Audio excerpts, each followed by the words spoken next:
শীতকালে সকালে ঘুম থেকে ওঠাটা কিন্তু খুব মুশকিলের ব্যাপার। শীতকালে সকালে উঠে ১ কাপ গরম, গরম চা না হলে ঠিক জমে না।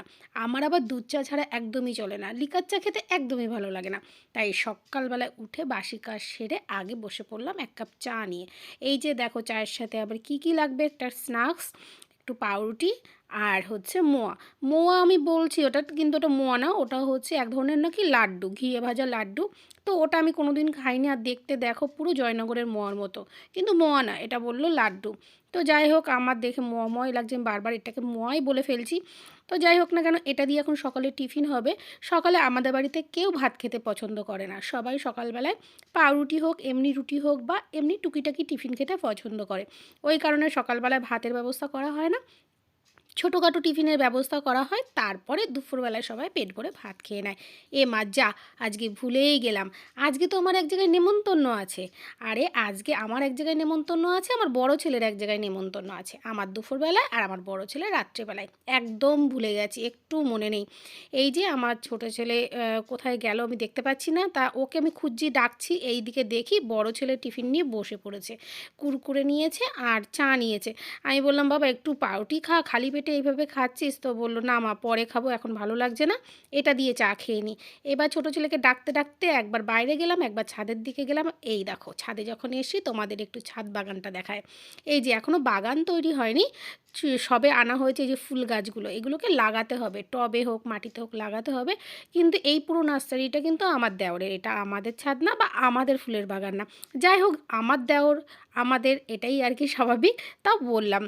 তো যাই হোক, এই যে ছাদে এসে আমাদের এই দিকে এই যে কলা গাছগুলো রয়েছে, প্রত্যেকটা কলা গাছে একটা করে কলার কাঁদি পড়েছে, তাই দেখছিলাম যে কলাগুলো পেকেছে কিনা। পাকলেই তো পাখিতে সব খেয়ে নেবে, তো আমি কিছুদিন রেখে দিই গাছে, পাখিতে কিছুটা খেয়ে নেয়, তারপরে নামিয়ে নিয়ে আসি। তারপরে আমরা খাই, আশেপাশে সবাইকে দিই, আত্মীয় স্বজনকে দিই। যাই হোক, সেটা গ্রামের মধ্যে হয়, এক বাড়িতে ফল হলে সবাই পায় একটু আধটু, যাই হোক পরিবার পরিজনও পায়। তো এই যে নিচের দিকে দেখো, আমার দেওরের হচ্ছে ব্লাউজের ব্যবসা, যার জন্য রোদ্দুরে বসে বসে ব্লাউজগুলো ঠিক করছিল, গোছাচ্ছিল। আজকে হয়তো মালগুলো চলে যাবে। তা আমি ছাদে এসে মোটামুটি ঘুরে ঘুরে চারিদিকে তাকাচ্ছি, আর এর মধ্যে কিন্তু প্রচণ্ড চিৎকার করছি, ছোটো ছেলেকে ডাকছি। তো যাই হোক, সেই ডাকগুলো মিউট করেছি, নাহলে তোমাদের কানেও তালা লেগে যেত। তো এই যে ছাদে এসে গেছি, এবার ভাবছি কি ছাদে যখন এসে একবারে চান টান করেই নামবো। এই যে জল নিয়েছি আর কি। আর এই কলটার অবস্থা দেখছো, কলটার অবস্থা এরকম ঘুরে গেছে।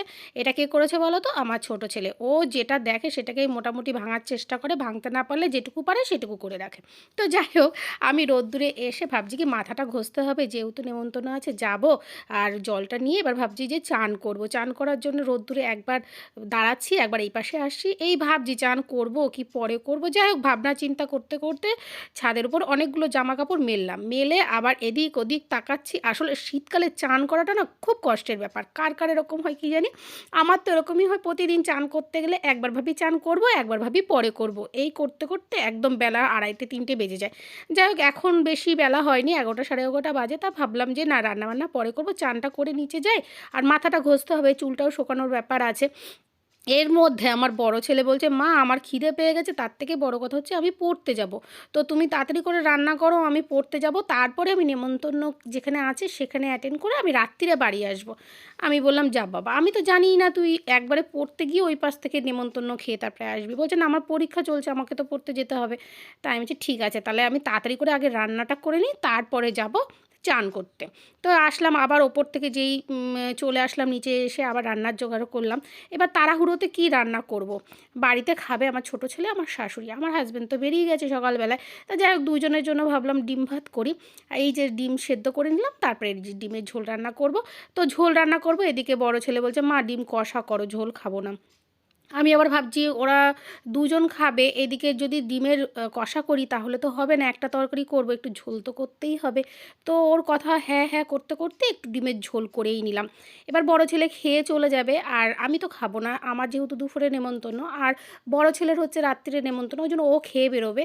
আর ছোট ছেলে আর ওর ঠাকুমা একটু পরেই খাবে। আমরা একটু তাড়াতাড়ি করে খাওয়া দাওয়া করে গুছিয়ে বেরিয়ে যাব। আমি খাবো না, আমার বড় ছেলে খেয়ে যাবে আর কি। যাই হোক, এবার ও বলল, মা তুমি তাড়াহুড়ো করো না, আমি তোমার সাথে সাথে হেল্প করে দিই। আমি বলছি বাবা তুমি পড়াশুনো করো, তুমি পড়ছিলে পড়ো, তোমার হেল্প করতে হবে না। বলছে না মা ব্যস্ত হয়ে তুমি করছো, আমি একটু তোমার সাথে হেল্প করে দিই। তো আমার পড়া একটানা করছিলাম, এখন পড়তে ভালো লাগছে না, তো যাই তোমার সাথে একটু হেল্প করে দিই।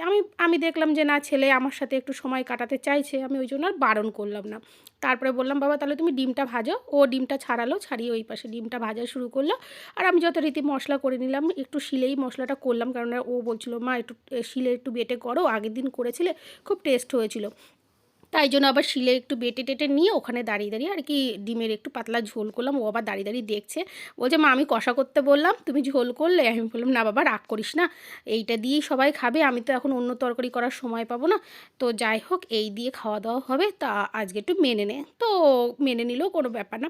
তারপরে এই যে আমি রেডি হয়ে গেছি, এর মধ্যে আমি ছাদে গিয়ে চান করেছি ঠিকই, কিন্তু আর মাথাটা ঘষলাম না, কেননা মাথা ঘষলে আর শুকাতো না, বেলা হয়ে গেছে।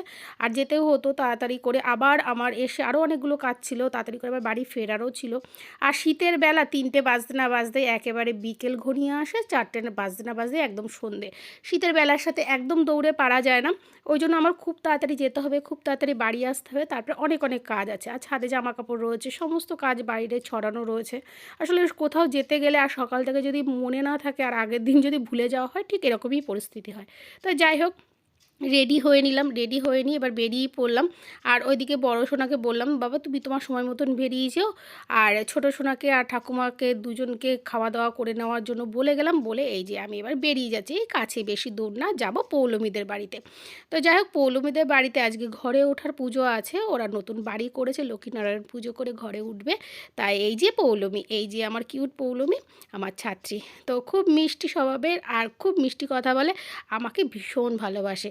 তো যাই হোক ও যেহেতু নিজে থেকে ওর মা ও নেমন্তন্ন করেছে, আমি সেহেতু সেই নেমন্তন্ন ফেলতে পারলাম না, আর তার জন্যই যাওয়া। আর তার থেকে বড় কথা হচ্ছে আমি পুরো ভুলেই গেছিলাম, আর আমি যদি সত্যি সত্যি ভুলে যেতাম খুব কষ্ট পেতো এই পুচকুটা। তা যাই হোক আমি গেলে ও বলছে ম্যাম আমি তোমাকে ফোন করতাম। আমি ফোন করলাম না, আমি একটু পরেই ফোন করতাম। আমি বললাম যে তুই অন্য দিন 4-5 বার ফোন করিস যেদিন তোর ক্লাস থাকে, আজকে তুই একবারও আমাকে ফোন করলি না। আমি তো ভাবছিলাম পৌলমী আমায় ভুলেই গেছে, আসলে আমি ভুলে গেছিলাম ওদের বাড়ি যাওয়ার কথা, সেটা না বলে আমি বলছি পৌলমী তো আমাকে ভুলেই গেছে। বলছে না ম্যাম আমি তোমাকে একটু পরেই ফোন করতাম, এখন তো দেরি হয়নি তাই জন্য এখনও তোমায় ফোন করিনি। যাই হোক ওর সঙ্গে এইসব কথাবার্তা নিয়ে বেশ অনেকক্ষণ মজা হলো। ওর মাও তাই বলছে হ্যাঁ তুই ফোন করিসনি কেন। আমি বলছি না এটা মজা করছি। যাই হোক আমার তো পৌলমী আমাকে যখন বলেছে আমার তো যেতেই হবে। যাই হোক এই যে রাস্তা দিয়ে ওদের বাড়ির থেকে একটু বেরিয়ে রাস্তা দিয়ে ওর বম্মা হয় তাদের বাড়িতে খাওয়া দাওয়ার ব্যবস্থা করেছে। যাই হোক ওই বাড়িতে এখন যাচ্ছি, ওখানে গিয়ে খাওয়া দাওয়া করব, খাওয়া দাওয়া করে তারপরে আবার ওদের বাড়িতে চলে আসলাম। ওদের বাড়িতে যে ঘরে ওঠার পুজোটা হচ্ছিল, তো প্রথমে এসে বসে অনেকক্ষণ এখানে কাটিয়েছিলাম, তারপরে ওর সাথে গিয়ে খাওয়া দাওয়া করে এসে ওর মাকে বলছি যে বাড়ি চলে যাব। ওর মা বললো না না এই যে ঘরের পুজো হয়ে গেছে, এখন তুমি এই প্রসাদটা খাবে, আর পৌলমী তোমাকে ছাড়বেই না, এই প্রসাদটা তোমার খেতেই হবে। বললাম না খুব মিষ্টি স্বভাবের মেয়ে, আর ভীষণ ভালোবাসে, যে ভালোবাসা বলে বোঝানো যাবে না। তারপরে ওর মা বললো না বাড়ির জন্য একটু প্রসাদ নিয়ে যাও ছেলেদের জন্য, তারপরে একটু প্রসাদ দিল, নিয়ে চলে আসলাম বাড়িতে। বাড়িতে এসে ওই যে দুপুরটা কেটে গেল, তারপর আরও অনেক কাজ ছিল। সারাদিনটা যা হোক যেভাবে কাটলো, ওর বাবা বাড়িতে আসলো, এসে বলছে তাহলে চলো একটু বাজার থেকে খাবার দাবার নিয়ে আসি, তাই দিয়ে রাতটা হয়ে যাবে। আমি বললাম হ্যাঁ চলো কোনো ব্যাপার না, তাহলে দুজনে মিলে যাই, গিয়ে খাবার দাবার নিয়ে আসি। তো ছেলেরা বললো এই আনবে, তো সেইগুলোই আনার চেষ্টা করেছি। এবার বড় ছেলে বাড়িতে চলে এসে ততক্ষণ বিয়ে বাড়ি থেকে, ও বলছে আমিও কিন্তু খাবো। আমি বললাম তুই বিয়ে বাড়ির থেকে এসেছিস তুই আবার খাবি? বলছে না আমি খাবো, তুমি নিয়ে আসো আমি এই খাবো আর ভাই এই খাবে। যাই হোক ভাই দুই ভাই মিলে আর কি লিস্ট করে দিল। কী কী লিস্ট করলো, পকোড়া আনতে হবে, চাউমিন আনতে হবে, এগরোল আনতে হবে, মোগলাই আনতে হবে। যাই হোক সব কিছু না পেলেও চাউমিন আর পকোড়া পেয়েছি, সেটা নিয়ে এসেছি। তো সেইগুলো আনার জন্য আমরা দুইজনে গেছিলাম, আসলে বেরোনোটাই অজুহাত আর কিছু না।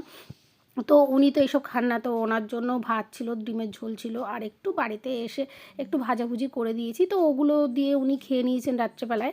আর আমরা সবাই খেলে আবার পুনরায় রান্না করতে হতো। তো এই যে দাদার কাছ থেকে আমরা এই যে পকোড়া আনি, বাবুদা বলি, তো বাবুদা পকোড়াগুলো এত সুন্দর বানায়, আর প্রত্যেকটা পকোড়ার মধ্যে এক টুকরো করে চিকেন আছে।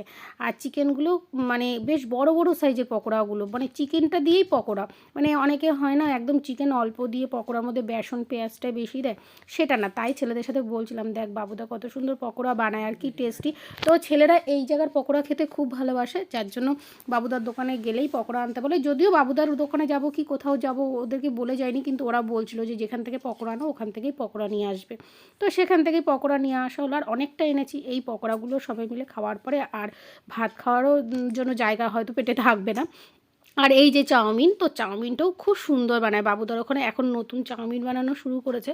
তো যাই হোক, আমি কিন্তু বাবুদার অ্যাড দিচ্ছি না বা বাবুদার ঠিকানা বলছি না, কিন্তু সত্যি বাবুদা খুব সুন্দর বানায়।